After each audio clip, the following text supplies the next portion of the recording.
The Battle of David and Goliath is one of the most well-known and cherished stories within the entire Bible. But what if the most famous giant in history wasn't 9 feet tall? The earlier texts record Goliath as significantly shorter, and a later change in height might be covering the narrative's true intentions and the legacy of David. Hey everyone, if you're new here, my name's Brad. I'm a PhD candidate, and on this channel, I explore the fascinating world of mythology as it relates to the biblical text. Now, this issue of Goliath's height is important for two reasons. First, it illustrates the importance and contribution of the Dead Sea Scrolls to the text-critical issues within the biblical text. And second, with Goliath's proper height, the story's true intent emerges, because it's not a tale centered on David or Goliath, but on something far greater happening behind the scene. If you were to open your Bible, or one of the many popular English translations today, to 1 Samuel 17 verse 4, it would read something like this. A champion named Goliath, who was from Gath, came out of the Philistine camp. His height was 6 cubits and a span. Some even say he was 9 feet 6 inches tall, or he was over 9 feet tall. One even says that he was 10 feet tall. Now, the literal translation of this reads 6 cubits and a span. A cubit is roughly 18 inches, and so 6 times 18 is going to give you that 9 feet. Add a little extra is going to give you the 9 inches. Now, some Bibles, such as the NET, are going to have a footnote in it that says a span is equal to half of a cubit. And the reason that most English Bibles today have the reading 6 cubits in a span or over 9 feet tall is because these translations are based on the Masoretic text. And this is what the Hebrew in the Masoretic text reads. And I have this pulled up in Logos Bible software to show you what you see highlighted in yellow.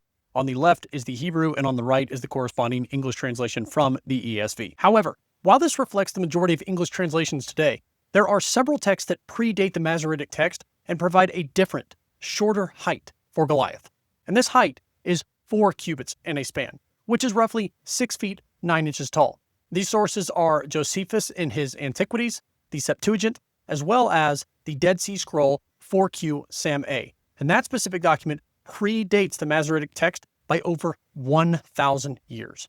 And scholar and textual critic Emanuel Tov has noted in his book, Textual Criticism of the Hebrew Bible, that it is less likely that 4Q Sam A and the Septuagint downplayed the height of Goliath. And there are a few explanations as to why the Masoretic text reading is different. One of those is that perhaps the scribe wanted to amplify the story of David versus Goliath, so this scribe increased the height of Goliath.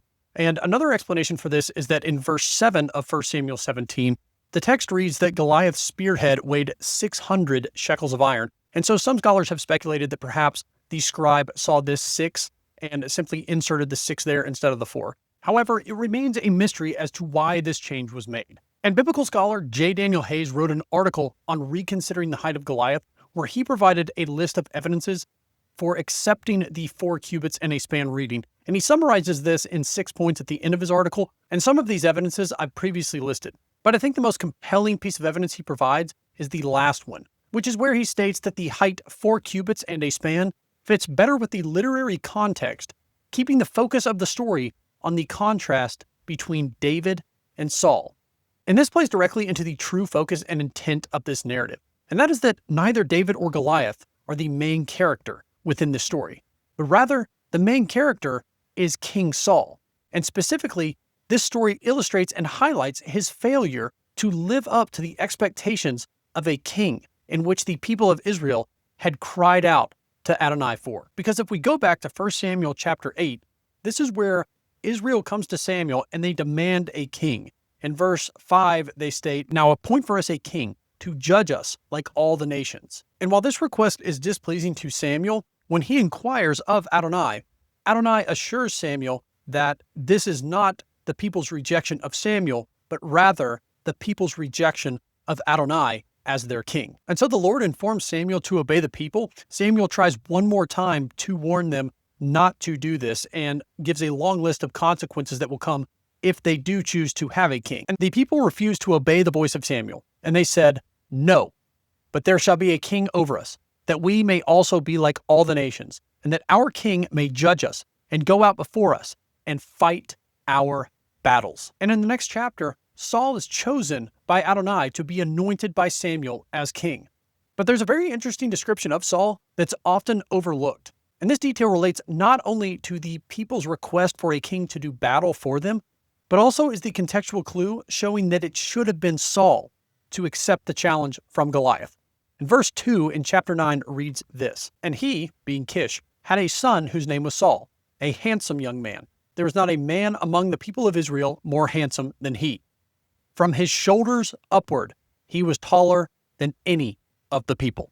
Hey, if you haven't already and you're enjoying this video, be sure to like and subscribe. All right, back to the video. So now we have a description of King Saul, that he was taller than anyone else in all of Israel. And if we consider the average height of an ancient Israelite male from that time period, which would range anywhere from 5 foot to 5 feet 6 inches tall, and we take the upper end of that, given that he was taller from his shoulders upward, this would put Saul at roughly the same height, perhaps a little shorter than Goliath, making him a worthy opponent of Goliath on Israel's behalf. And out of every Israelite, Saul is the only one described with armor and a shield bearer, just like Goliath. And interestingly enough, Saul's armor bearer is none other than David. And there was a great article done by Matthew Michael in the Scandinavian Journal of the Old Testament that shows all of these similarities between Saul and Goliath. And this article asks the question, is Saul the second Goliath figure within 1 Samuel? So all of this is to say that just as Goliath was the champion of the Philistines, so should Saul have been the champion for Israel. But not only did Saul become fearful and cower away like everyone else, he also offered a reward for any that would challenge and defeat Goliath, which included the hand of his daughter in marriage, as well as a tax exemption for the father's house of that individual. And this is ultimately where David steps in and volunteers to fight Goliath on Israel's behalf. And Saul's response to this is that David is too young to fight Goliath, who has been a warrior since his youth. But David defends himself by saying that he has been the shepherd of his father's flock, and that whenever a bear or a lion came and took a sheep, he would go pursue the bear or the lion and rescue the sheep from its mouth and then kill the bear or the lion. And then he compares Goliath to these two unclean animals and describes Goliath as the uncircumcised Philistine, which is making a connection to the two unclean animals. After this, Saul tells David to go and fight, but he tries to give him his armor first, which David ultimately refuses because David says that he can't use it. So David has to go on the battlefield alone, while Goliath comes out with his shield bearer in front of him. This is where the very well-known passage comes from, where Goliath comes out, he curses David, and David's response is, "You are coming against me with sword and spear and javelin, but I am coming against you in the name of Adonai of hosts, the God of Israel's armies, whom you have defied." And there's two incredibly interesting points to note here on the battle that ensues between David and Goliath. And I'm going to read this from the NET. This is 1 Samuel 17, verse 48. It says, "The Philistine drew steadily closer to David to attack him, while David quickly ran toward the battle line against the Philistine." Now, I do want to note that most Septuagint manuscripts lack the second part of this verse. But if this second half is authentic, it describes David's confidence in Adonai to deliver him from Goliath, because Goliath is being cautious in his approach, yet David is charging forward. And you would think, given the circumstances, that the roles would be reversed, that it would have been the giant who would have charged forward against the young man that he had just cursed and mocked.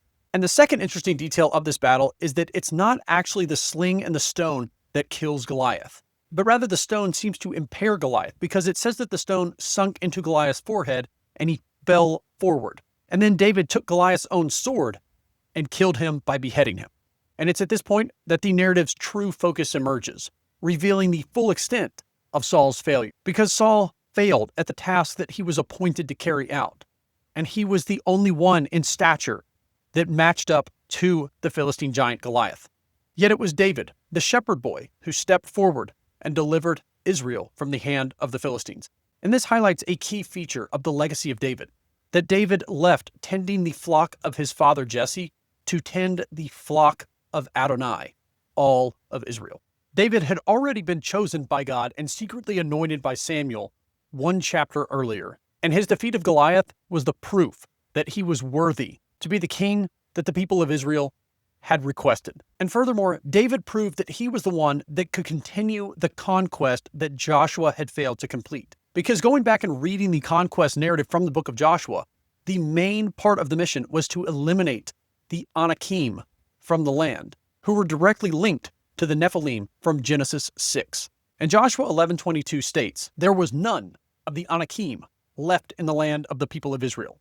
Only in Gaza, in Gath, and in Ashdod did some remain." And you probably caught on to that middle city, Gath.